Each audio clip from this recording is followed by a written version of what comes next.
నమస్తే. Welcome to my channel kitchen queen by Juhi. Hello friends, మీరందరూ ఎలా ఉన్నారు? నేనైతే బాగున్నాను. ఐ హోప్ మీరందరూ కూడా చాలా బాగానే ఉంటారు.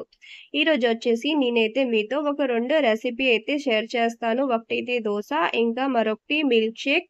ఇంకా నా గార్డెనింగ్ పని కూడా కొన్నున్నవి. బాల్కనీ గార్డెన్‌వి. అవి కూడా మీతో షేర్ చేస్తాను కాబట్టి స్కిప్ చేయకుండా అయితే లాస్ట్ వరకు చూడండి. ఇంకా ఫస్ట్ టైమ్ గాని మీరు నా ఛానల్‌ని చూస్తుంటే సబ్స్క్రైబ్ చేసుకోండి. వీడియో గాని నచ్చితే మాత్రం తప్పకుండా లైక్ చేయండి. అయితే మార్నింగ్ అయితే నేను దోస అయితే చేస్తున్నాను. అయితే దానికోసం నేను పెసరపప్పు అయితే మార్నింగ్ లేవగానే నానబెట్టుకున్నాను. పెసరపప్పు ఎక్కువ టైం పట్టదు కదా నానబెట్టడానికి. అయితే ఇప్పుడు మామూలుగా పెసరపప్పుతో కాకుండా ఇలాగ మనము మనకి కొమ్ము శనగలుంటావు కదా! దాన్నయితే ఇలాగా ఒక 2 గుప్పెట్లయితే నేను వేసుకున్నాను. అంటే ఒక కప్ పెసరపప్పు కోసము 2 గుప్పెట్లయితే నేను ఇలాగా నానబెట్టుకున్న చనగనైతే వేసుకున్నాను. ఇంకా దీంట్లో ఇలాగా ఒక చిన్న ముక్క అల్లంని కూడా వేసుకుంటాను. ఇంకా 1 టీ స్పూన్ వరకైతే జీలకర్ర వేసుకొని మనము దోస కోసం ఎలా రుబ్బుకుంటామో సేమ్ అలాగే అయితే రుబ్బుకుందాం. ఒకేసారి ఎక్కువ వాటర్ ఎయకుండా కొంచెం వాటర్ వేసుకొని మనము రుబ్బుకుంటే చాలు. దోస బ్యాటర్ అయితే రెడీ అయిపోతుంది. ఇప్పుడు చూసారా ఈ మాత్రం మనము రుబ్బుకొని చిన్న పునుగుల్లాగా వేసుకున్నా కూడా అయిపోతది. గానీ నేను దోస కోసం చేస్తున్నాను కాబట్టి కొంచెం వాటర్ అయితే వేసుకొని ఇలాగా బాగా రుబ్బుకున్నాను. ఇంకా ఇలాటప్పుడే మీకు కావాలి అంటే కొన్ని పచ్చిమిరపకాయలు కూడా యాడ్ చేసుకోవచ్చు. దాని తర్వాత కొత్తిమీర ఉంటావు కదా! అవి కూడా వేసుకుంటే మంచి గ్రీన్ కలర్‌గా అయితే వస్తుందనమాట. అయితే ఇప్పుడు పెసరపప్పులో మనము బియ్యం గాని, లేకపోతే శనగపప్పు ఉంటావు కదా! అవి నానబెట్టుకొని చేస్తుంటాం కదా! ఒకసారి ఇలాగ కొమ్ము శనగలుంటావు కదా! దాన్నైతే నానబెట్టుకొని ట్రై చేయండి. నిజంగా చాలా క్రిస్పీగా, చాలా టేస్టీగా ఉంటది. ఇంకా హెల్తీగా కూడా కదా! ఇప్పుడు కొంచెం సాల్టింగ్‌గా కొంచెం అయితే వాటర్ వేసుకొని బాగా ఇలా కలిపేసుకొని దోస బ్యాటర్ అయితే ప్రిపేర్ చేసుకున్నాను. ఇంకా ఈ దోసతో అయితే కొబ్బరి చట్నీ గాని, అల్లం చట్నీ గాని చాలా బావుంటది. అయితే నేనైతే ఇలాగ చాలా సింపుల్‌గా కొబ్బరి చట్నీ అయితే చేసుకున్నాను. రెగ్యులర్‌గా మనము కొబ్బరి చట్నీ ఎలా చేస్తామో సేమ్ అలాగే అయితే నేను చేసుకున్నాను. అయితే దోస అయితే నేను కాస్ట్ ఐరన్ తవాలో అయితే చేసుకుంటున్నాను.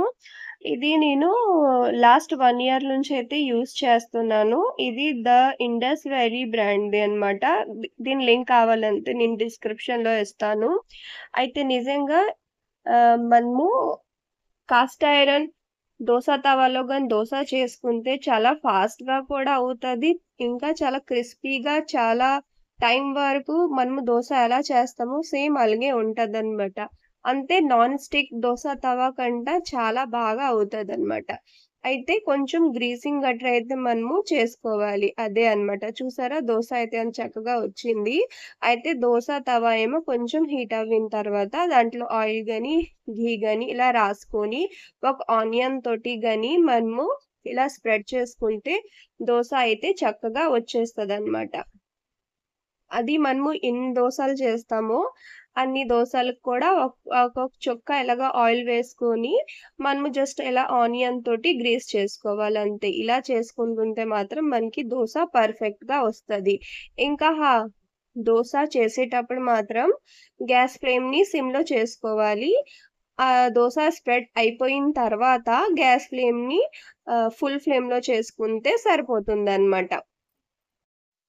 చూసారా? దోస అయితే చాలా పల్చగా సేమ్ పేపర్ దోస లాగే వస్తున్నది. ఎక్కడ ఇరగకంట, అంటకుంట చాలా బాగా అయితే వస్తుంది. ఇంకా దీని టేస్ట్ కూడా మనము నాన్ స్టిక్ దోస తవాలో చేస్తాం కదా! దానికంటే అయితే డిఫరెంట్‌గా చాలా టేస్టీగా అయితే ఉంటదనమాట. అయితే ఇదోటి మా పాప అయితే మార్నింగ్ ఒక దోసయే తిన్నది. ఆ ఒక దోసలో గూడా కొంచెం అయితే వదిలేస్తుంటది. అందువల్లే ఇదోటి మరో దోస ఇంకా కొబ్బరి చట్నీ అయితే ఇలాగా దానికి టిఫిన్ బాక్స్‌లో అయితే పెట్టేసి వాటర్ బాటిల్ అయితే ప్యాక్ చేసేసి ఇచ్చేస్తే తనైతే స్కూల్‌కెళ్ళిపోయింది. తర్వాతైతే లంచ్ బాక్స్ ప్రిపేర్ చేయడం, పూజ చేసుకోవడము, ఇంకా మిగతా పనులు కూడా ఉంటావు కదా! అవన్నీ పనులైతే చేసుకొని చక్కగా మధ్యాహ్నం భోజనం చేసేసి గడిచేపు పడుకోబడుకున్నాను. తర్వాతైతే ఈవినింగ్ అయితే ఇదోటి స్టార్ట్ చేశాననమాట. నా మొక్కల పని. అయితే ఈ కోకోపీట్ తీసుకొని కూడా చాలా రోజులయిపోతుంది కదా! అయితే వర్షాల కోసమే చూస్తున్నాను. క్లైమేట్ సరే బాలేదు. అంతే ఒక్కరోజు వర్షం పడితే 10 రోజులు ఎండగా పెట్టేస్తుంది. అందువల్లే ఇప్పుడైతే టైం కూడా దొరికింది. కొంచెం ఇప్పుడు వర్షం పడేలా కూడా ఉన్నది. అందువల్లే ఈ కోకోపీట్‌నయితే ఇలాగా కొంచెం వాటర్‌లో అయితే నానబెట్టాను. ఈ కోకోపీట్ క్వాలిటీ అయితే చాలా బాగుంది. దీని లింక్ కూడా డిస్క్రిప్షన్‌లో పెడతాను. ఒకసారి చెక్ చేసుకోండి. తర్వాత మా పాప అయితే స్కూల్ నుంచి వచ్చేసింది కదా! దానికోసమైతే ఇప్పుడు నేను మిల్క్ షేక్ రెడీ చేస్తున్నాను. దానికోసమైతే ఇలాగా ఒక మిక్సీ జార్‌లోనైతే 5 స్పూన్ అయితే నేను షుగర్ తీసుకున్నాను. దాని తర్వాత డ్రాగన్ ఫ్రూట్‌లోన ఇలాగా ఒక 2 పీసెస్ అయితే నేను మిక్సీ జార్‌లో వేసుకొని బాగా ఫైన్ పేస్ట్ అయితే రెడీ చేసుకుంటున్నాను. అయితే ఇక్కడ నేను 2 కప్ మిల్క్ షేక్ చేస్తున్నాను కాబట్టి ఈ పేస్ట్‌లో అయితే 1 ½ వరకు చల్లటి పాలైతే తీసుకుంటాను. వేసుకొని దీన్ని కూడా బాగా గాని మనము ఒక జస్ట్ ఒక 10 సెకండ్‌లుగా గాని మనం మిక్సీ చేసుకుంటే మనకి చక్కగా డ్రాగన్ ఫ్రూట్ మిల్క్ షేక్ అయితే రెడీ అయిపోతుందనమాట. మా ఇంట్లో అయితే నేను మా పిల్లలకి మార్నింగ్ టైమ్ అయితే ఖాళీ కడుపులో పాలు, ఇంకా ఫ్రూట్ జ్యూసెస్ అయితే ఇవ్వను. ప్రతి పిల్లలది డైజెషన్ సిస్టమ్ వేరేగా ఉంటది కదా! మా పిల్లలకైతే మార్నింగ్ ఖాళీ కడుపులో పాలు గాని, ఇలాగ మిల్క్ షేక్ గాని, జ్యూసెస్ గాని ఇస్తే వాళ్ళకి పడదు. కడుపు నొప్పి, వామిటింగ్స్ అయితే వాళ్ళకి అయిపోతూ ఉంటది. అందువల్ల ఎప్పుడు కూడా వాళ్ళకి ఈవినింగే నేను స్కూల్ నుంచి వచ్చాకయే నేను వాళ్ళకి పాలిస్తుంటుంటాననమాట. ఫస్ట్ పాలు ఇచ్చేసిన తర్వాతే వాళ్ళకి ఏదైనా తినడానికి ఇస్తాను. ఇలాగా మిల్క్ షేక్ గాని, పాలు గాని తాగేసారనుకో కడుపు ఫుల్ అయిపోతది. అప్పుడైతే వాళ్ళు జంక్ ఫుడ్ తినకండా ఉంటారు.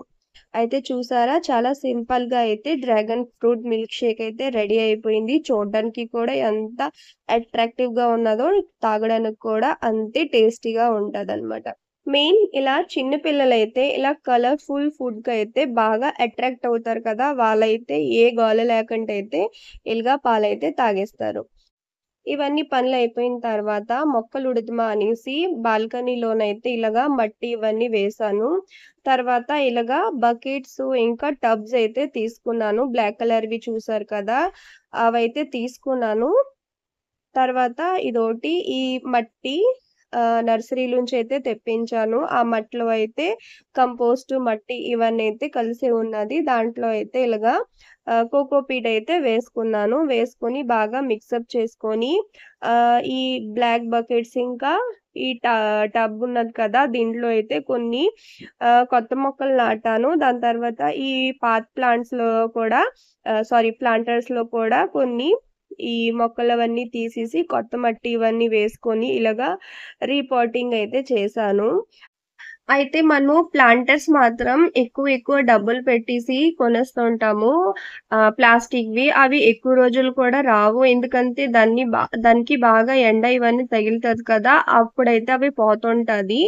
అందువల్లే నేను ఈసారి ఏం చేశాను అంటే, ఇలా మనకి బ్లాక్ కలర్ బకెట్స్ ఒస్తావు కదా! ఇంకా టబ్స్ ఒస్తుంటవి. అవైతే నేను స్మాల్ సైజ్‌వి తీసుకున్నాను.